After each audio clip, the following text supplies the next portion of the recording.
Hello there guys, welcome back to Younes Talks Football, welcome back to a brand new video. I hope all of you are doing well today, ladies and gentlemen. It's happened, and I actually don't know how to react, but Chelsea Football Club have won a football match. What do I do? What do I do here? I forgot what it's like. What is it? What's the procedure after you win a football match? How are you meant to feel? It's been that long, ladies and gentlemen. It's been 11 matches. After 11 attempts, we have won a football match. And look, at the end of the day, was it deserved between the two teams, Bournemouth and Chelsea? Absolutely, man. Bournemouth actually... They didn't disappoint me. I'm happy that they actually showed up the way they showed up. But I was expecting more from Bournemouth. I thought they'd be a little bit more... what's the word? I want to say braver. They weren't as brave as I thought they would come at us. They weren't ruthless. There we are. That's exactly what I'm looking for. I thought they'd come with a ruthlessness. You know, smelling, tasting blood to be able to take advantage of the prey. And it wasn't like that. It wasn't like that at all. The lineup initially... got me thinking a little bit. I was half happy and half pessimistic. I was half happy seeing Madueke, Mudryk, Badiashile. Finally, we get to see Badiashile play for Frank Lampard. And on the other hand, I saw Gallagher, Kai Havertz up top, even though to an extent you have to understand. But it was only today that I found out Fofana, apparently he's been chilling out with the youth team. So he's not even in the first team setup, you know. And I'm not talking the defender Fofana. I'm talking Datro Fofana, the Ivorian that we got from Norway, an actual striker. He's not in our setup. I mean, I'm thinking, why did we get him then? You know. Anyway, 007 is not going to happen. That's, you know, Frank Lampard left off the hook. He is departing this as 006 only, and not 007. We actually were contemplating that it was going to be another loss, weren't we? I predicted 2-0 loss. I just did not think that... I thought Bournemouth would be ruthless, and then I thought that we would just capitulate in every single way. But there was some individual quality that showed up today. Now, I got to be honest here, yeah, because there's going to be praise for manager and players today, and I don't want to get overexcited, because... the individual quality that appeared, right, for what I think is what let us off the hook. I don't think we pressed in the way that we should press. That's one. I think that we still had issues in terms of getting bypassed after the first phase, that first line. We leave a huge gap in between the attack and the midfield, or the midfield and the defense when we're trying to press.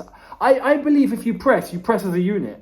You know, you have your front three, if you're playing in a 4-3-3, for example, you press, and then your midfielders need to make sure that they're pressing on every single possible avenue that the defenders can pass the ball to. We don't do that. We have a massive space, so we just attempt to press with the front three, and then we get beaten, and it's like, well, okay, that's it then. The press is over. That's like, no, that's not how it should work. The spaces that we leave in between each line is criminal. So when I look to the manager, Frank Lampard, to get praise, not really. But... in terms of how his substitutions worked out later, fair enough. When you look at Sterling, for example, and Felix that came up, and even Ziyech. I wasn't expecting Ziyech to shine in the way that he did. But again, I look at Bournemouth and I'm like, Bournemouth looked like they were in a bit of a panic. And I don't understand why. Why were you in a panic? You know, what I do want to say, the individual quality that did show up, Madueke was very bright. I don't want people to look at Madueke's performance today, though, and think that's how it needs to be. Every single week, he was perfect. He was not perfect. But he was the best that we had. Madueke today was, in a normal season, in a normal Chelsea performance, what we define as normal, Madueke was okay. Let's be honest. Madueke in a normal Chelsea, right? How Chelsea should be operating and how each player should be operating and how we should be operating tactically. Madueke was a 6, 7 out of 10. But today, he's going to look like a 9 out of 10 because we've been so off form and we've been so bad. We've seen how bad it can get that he looks like Messi. So Madueke, very bright. He had confidence in his game, which was nice to see. He had the ability to take risks, which you have to do, man. There was some shining examples on that right-hand side where he would be able to beat his man. He would think, I'm going to go and try and take this player on. He'd get past, some Bournemouth players. He'd cut in, he'd cause a nuisance, he'd link up. The only thing that Madueke was struggling at was his final shot. His decision-making in that final third sometimes, and not just him, but everyone, was just off. But I'm actually not going to blame him or any of our front three in that regard, or any of our team in that regard, because it didn't seem like there was any system in... When I say system, I'm not even going to say system in terms of how we should move the ball, because we get to the final third. That's fine. The system was there to see. It was very easy to read. It was very basic, right? Traditional English pass to the fullback, get it to the winger, get the fullback to overlap, or get the fullback to underlap, get the ball into the box, try and get someone on the end of it. It's a very, very basic way of playing, right? You use your wings, you try and bomb as far forward as you can, get the ball into the box. Let's face it, that's pretty basic, right? But that's what we were doing. And somehow Bournemouth just couldn't keep up with that. They couldn't. So Madueke had what he needed to have in order to expose, right? In order to penetrate.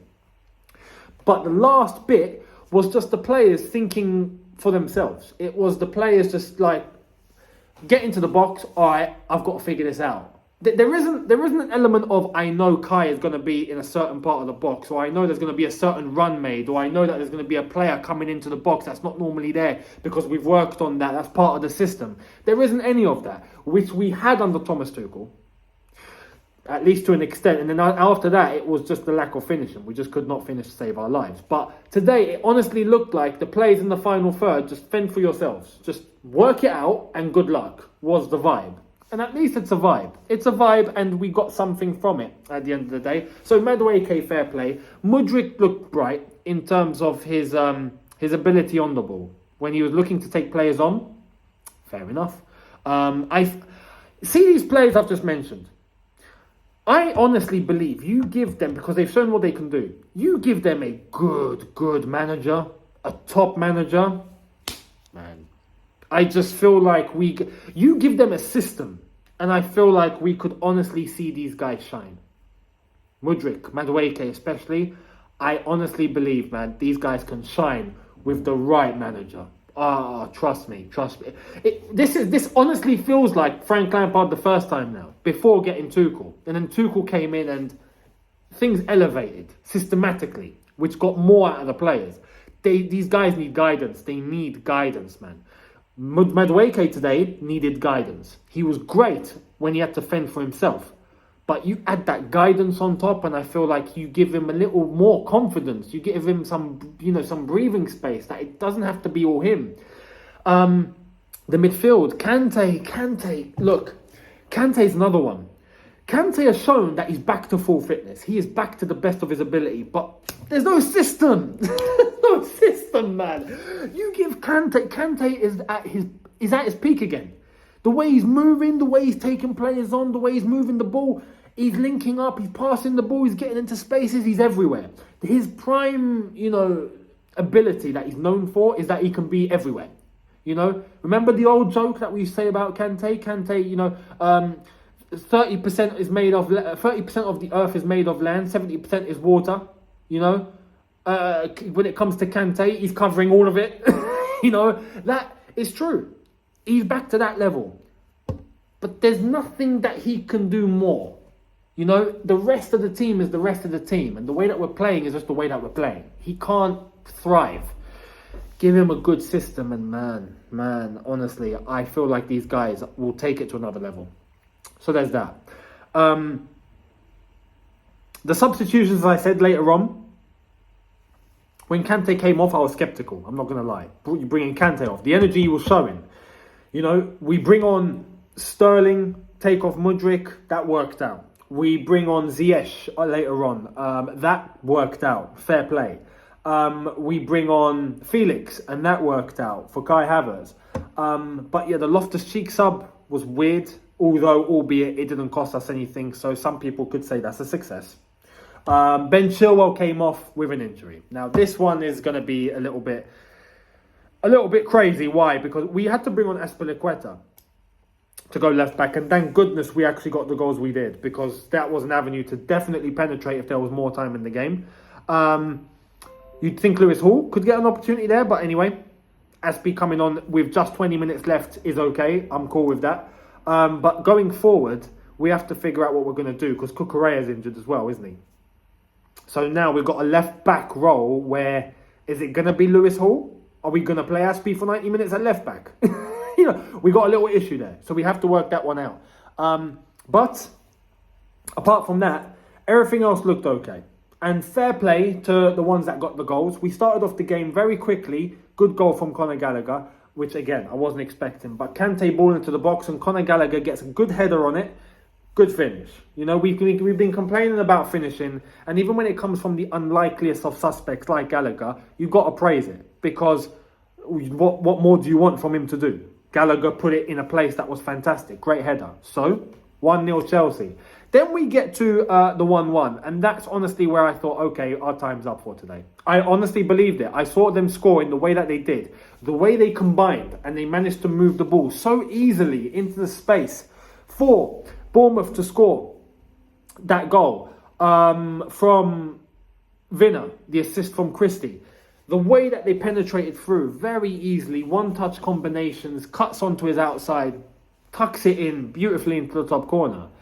I thought at that point, having them got that 1-1, that equaliser, that's it. The game's going to shift. They're going to get the confidence. They're going to have the ball. They're going to create more chances. We're going to panic. We're going to throw it away.